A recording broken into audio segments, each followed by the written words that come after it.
تبارك الذي بيده الملك وهو على كل شيء قدير الذي خلق الموت والحياة ليبلوكم أيكم أحسن عملا وهو العزيز الغفور الذي خلق 7 سماوات طباقا ما ترى في خلق الرحمن من تفاوت فارجع البصر هل ترى من فطور ثم ارجع البصر مرتين ينقلب إليك البصر خاسئا وهو حسير ولقد زينا السماء الدنيا بمصابيح وجعلناها رجوما للشياطين وأعتدنا لهم عذاب السعير وللذين كفروا بربهم عذاب جهنم وبئس المصير إذا ألقوا فيها سمعوا لها شيئا وهي تفور تكاد تميز من الغيظ كلما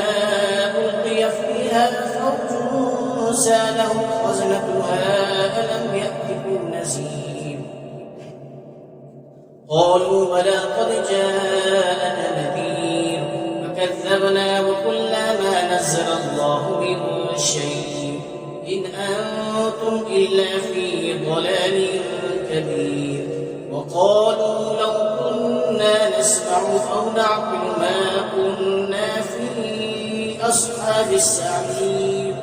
فاعترفوا بذنبهم فسوقا لأصحاب السعير إن الذين يخشون ربهم بالغيب لهم مغفرة وأجر كبير وأسروا قولكم أو اجهروا به إنه عليم بذات الصدور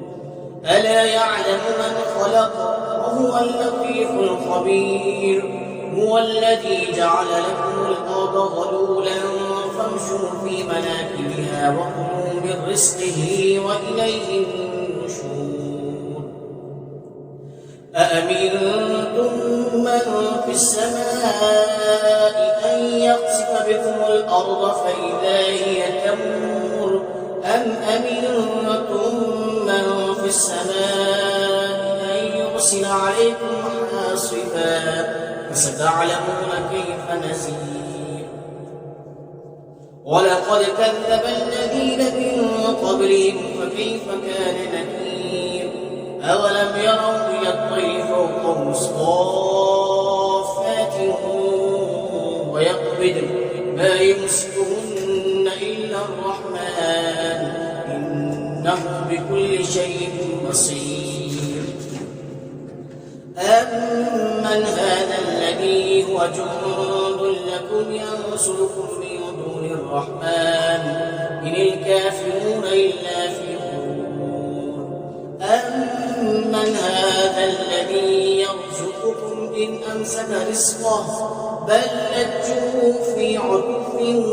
ونفور أفمن يمشي مكبا على وجهه أهدى أمن يمشي سويا على صراط مستقيم قل هو الذي أنشأكم وجعل لكم السمع والأبصار والأفئدة قليلا ما تشكرون قل هو الذي ذرأكم في الأرض وإليه تحشرون ويقولون متى هذا الوعد إن كنتم صادقين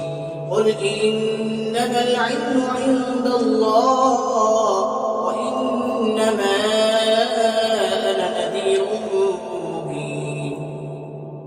فلما رأوا زلفة سيئت وجوه الذين كفروا وقيل هذا الذي كنتم به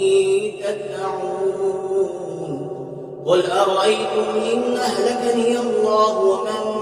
معي أو رحمنا فمن يجير الكافرين من عذاب أليم قل هو الرحمن آمنا به وعلى عليه توكلنا وستعلمون من هو في ضلال مبين